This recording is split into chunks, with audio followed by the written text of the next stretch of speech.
enough action. And I think Crawford displayed his skill enough, even to someone with not the most trained eye, that they know they saw a very high-level athlete perform something at a very high level last night. I think he gained the sports world's attention last night and respect. He already did after Spence, but it went to another level in this fight. And I think even the fight itself, like just from a median level, but then the moments where they were having these exchanges, like kind of late in the fight, then people were like, all right, it was good. Then like, okay. I saw somebody like, they're squabbing. Like, there's a fight here. So I think it did. And Crawford closed the show. Yeah. In 10, 11, 12, he stood in there and landed some hard shots and rocked Canelo at the bell. He didn't, well, James was talking about the great Floyd Mayweather. Floyd would go up on you 8-0 and then coast, and you might as well turn the fight off at midway through the ninth. Like, you know, he's not going to. But Crawford. When Terence Bud Crawford looked across the table at Stephen A. Smith and calmly accepted Floyd Mayweather's fight offer, the boxing world froze for a moment. No theatrics, no hesitation. Just the same steady confidence that's carried him through 4 weight divisions. For me, boxing is about testing limits and taking on challenges, no matter how big they are, Crawford said. The best should fight the best. Smith pressed him, half expecting a different angle. But Crawford doubled down. This wasn't just business, though he acknowledged all money ain't good money. He made it clear that stepping into the ring with Mayweather was another way to prove himself, another way to push beyond every expectation. Terence Crawford is the best fighter on the planet. Pound for pound, he's that dude.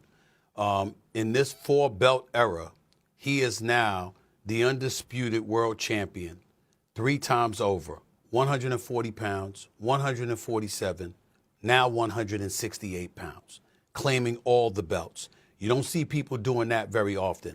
Going up against a guy who was perceived as being bigger and stronger, Crawford was strong. Crawford was strong enough to fend him off, strong enough to make him respect his own power. He used his jab. He used his distance. He had poise in the ring. He wasn't rattled. He backed up and moved when necessary and kept us different. He exchanged enough to gain respect when necessary. It was a brilliant, brilliant, masterful fight.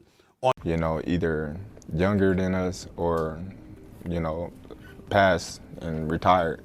So why not? You know, I want to challenge myself. The best always looking to fight the best and challenge themselves, you know, and why not, you know, challenge. Terence Crawford can't beat him, right?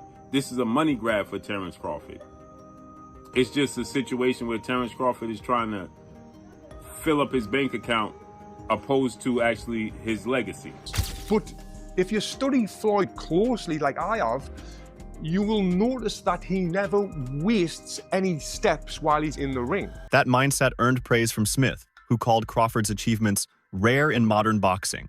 To him, becoming undisputed in 3 divisions and dominating a 4th put Bud in a unique category. Terence Crawford is the best fighter on the planet. Pound for pound, he's that dude, Smith said, highlighting the poise, distance control, and calm dominance Crawford displayed against Canelo Alvarez. Because this is Terence the businessman talking, right?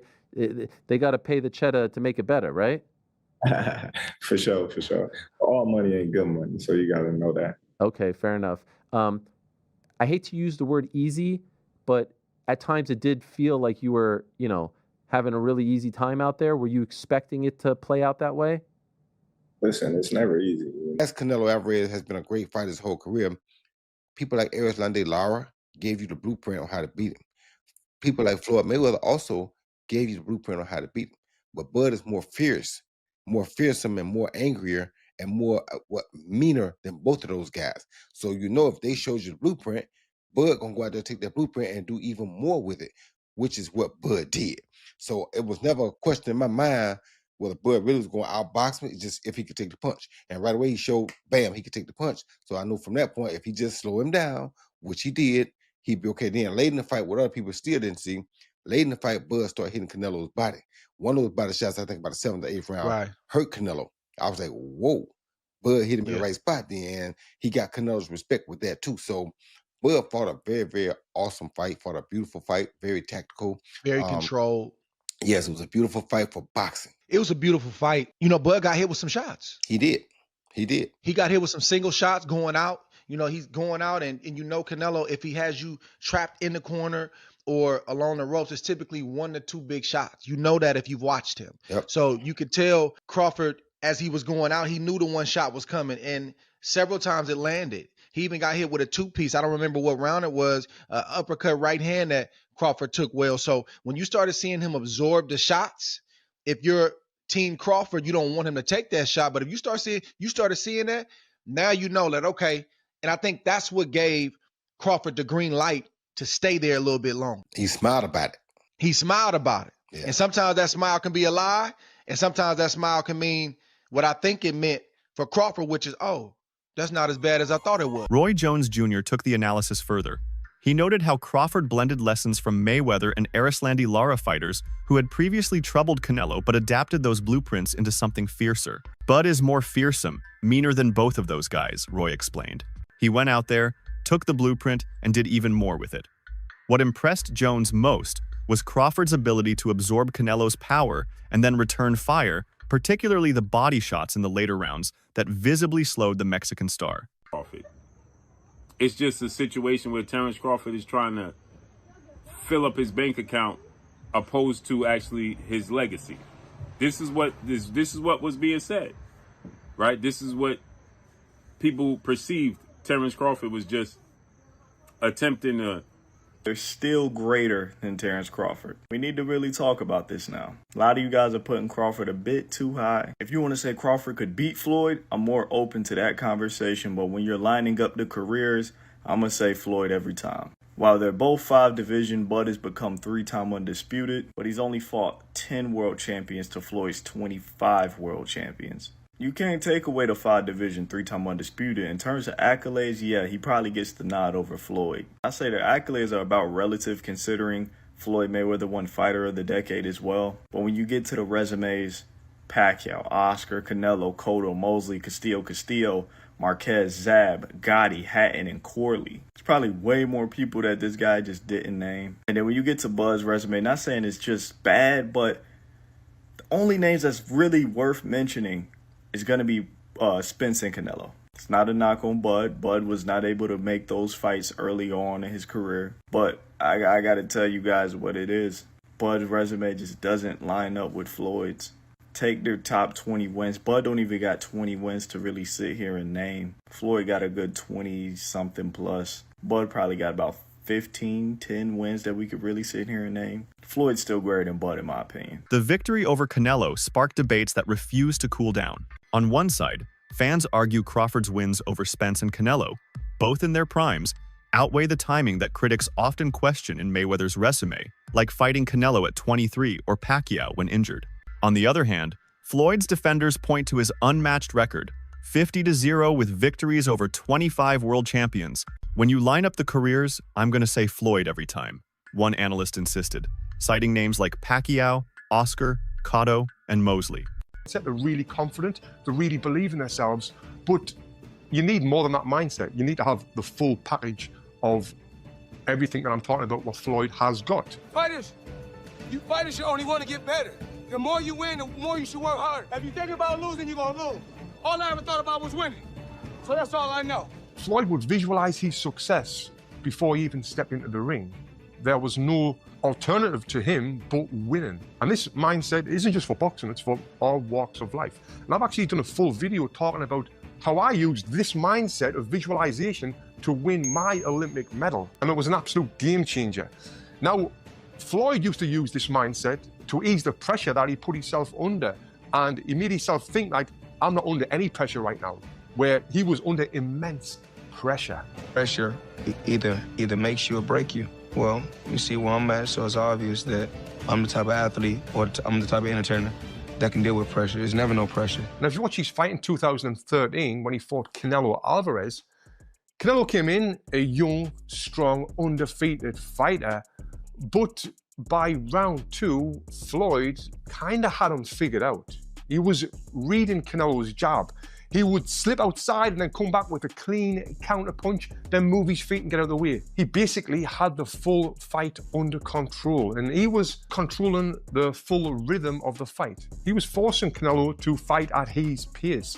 And this is what he would do in all of his fights. He would get his opponent to do what he wanted them to do without their opponent even realizing it, which is what we call boxing IQ. Now, even though I'm not a fan of Floyd Mayweather personally, because of the time when I did meet him, what he said to me made me just feel like... That divide reflects the bigger conversation. Is Crawford chasing legacy or cashing out? Critics warn that a Mayweather exhibition could cheapen his recent triumphs, reducing him to another name in Floyd's money-driven showcase. Supporters counter that Crawford's legacy is already secure. He dismantled Canelo, silenced doubters after Spence, and proved himself across divisions. Facing Floyd, they argue, would simply add another fascinating chapter. Tony Jeff, a respected analyst, reminded fans what made Floyd so hard to beat: mindset. Not me, but shocked the world. This past Saturday, Mexican Independence Day weekend, what he took on defeated another first ballot Hall of Famer, but he essentially jumped up 3 weight classes, technically 2, from 154 to 168, but only had 1 fight at 154 last August against Israel Majamov. Terence Crawford defeated Saul Canelo Alvarez, who is a 4-division champion, 2-time undisputed super middleweight, and the reigning, at the time, super middleweight world champion, undisputed world champion. And Terence Crawford beat him handily and convincingly. And because he beat him so easily, now the 63 win, 3 loss, 2 draw, 39 win by way of knockout, biggest threat has been now imposed on Terence Bud Crawford. And that's the Mexican Ecuadorian monster, David Benavidez, who is a 2-division undefeated world champion, is the 2-time WBC super middleweight and reigning WBC light heavyweight, 175-pound champion, who has a record of 30 wins, no loss, no draw, 24 wins by way of knockout. He stands 6'2" with a 75-inch arm reach. This is a fight that David Benavidez has been calling for Canelo Alvarez when he was at 168, and Canelo Alvarez strategically maneuvered around him. But Canelo Alvarez is 5'7", with a 70-inch arm reach, started his career at 147 pounds, made his real name at 154 pounds. He's not a big guy, okay? And styles make fights. Benavidez is 6'2" with a 75-inch arm reach. His last fight at 168 against Demetrius Andrade, he rehydrated to 193. So he's a big guy. Canelo Alvarez probably rehydrate to 182, maybe 185 max, right? He's not a big guy. Mayweather's unshakable confidence, ability to adapt within seconds, and unmatched boxing IQ allowed him to dominate fighters before they even realized what was happening. His performance against Canelo in 2013, controlling the rhythm, dictating the pace, and forcing a young lion into his fight, remains the textbook definition of ring generalship. But now, the tables have turned. Crawford beat the seasoned version of Canelo, one who had ruled boxing for more than a decade. Trainer Greg Hackett summed it up bluntly: "You beat the shark, you beat the wolf. Now you're the wolf." That's why Crawford's calm acceptance of Mayweather's challenge feels so seismic. Happen. If Crawford was to win, we're going to be seeing a lot of these debates on whether or not Floyd Mayweather or Terence Crawford is going to be better. Now, this is going to be a debate for a long, long time. I'm talking about one of those debates like LeBron versus MJ, Messi versus Ronaldo. It's one of those. And the thing is, I can get behind it. Let me go ahead and say this. When it comes to resume, I do think we give Floyd Mayweather the edge. I mean, he beat a bunch of champions. He reigned for a long time. While Crawford, his resume is heavily criticized, and he's just not getting, his kind of respect for beating Errol Spence and Canelo Alvarez. But if we're talking strictly off of skills, this is where things get really, really tough to talk about. I think a fair assessment of this matchup would be Floyd Mayweather wins from 135 and 140, while Crawford wins from 147 to 154. And I say that because I feel like Floyd's style changed once he got to welterweight. He became a more defensive fighter, and he just wasn't as much focused on offense. And knowing this, I feel like Crawford would have had a much better chance of handling him. And we all know, Crawford was an absolute monster at welterweight. But hey, man, like I said, this is going to be a debate for a very long time. And I can't wait to hear all the talk about it. But I'm curious on your thoughts. Who you think wins in the fight, Floyd or Terence Crawford? Let's talk about it, and follow me for more boxing talk. Canelo is the guy right now in the sport that's supposed to be the man, big bad wolf. You beat him, you the wolf. Now it's like, you know what I mean? Like, all right, who else I'm gonna fight? You beat the shark, you beat the wolf. Right. Damn. Like, you know what I mean? Ain't no more ops out there. It's ops out there, but who gonna make them really want to get up? That's the Shit got to make sense. Like you said, you be the shark and then you be the wolf. Yeah. But there's the monster. Yeah, there is, but that's like a real monster. Bro, that's to me it don't make sense. But that's really a monster. Yo, is that proof? All right, we got the legendary Pape in the building. Legend. But what makes sense? Like, what makes the most sense? I know you said get a line of suits, Brooks Brothers. Yeah, you know what I'm saying? Your line of suits, get your money, man. Go ahead and get the easy money, man. You ain't got to sweat no more. What's up, boy? Not saying you ain't got to work, you ain't got to sweat. What's happening? He's paved a career where he could sit down at a table and get this money.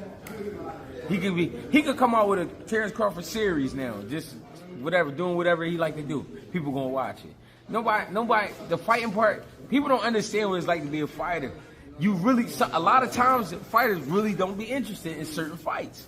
It's because when a guy see himself up here and then fighting a guy down here, it don't interest him. So therefore, when he train, he not gonna really train. He gonna train, but he not gonna train. He not gonna listen. He gonna feel like his coach taking it too serious, and he's like, man, this ain't even that. This isn't just about money. It's about collision perfection versus destruction, defense versus adaptability, past greatness versus present dominance. And like Stephen A. said with a smile, oh my goodness, this debate isn't going anywhere. Floyd versus Crawford, it's boxing's LeBron versus MJ. The only question left is whether we'll see it play out in the ring or let the debate live forever in barbershops and broadcasts.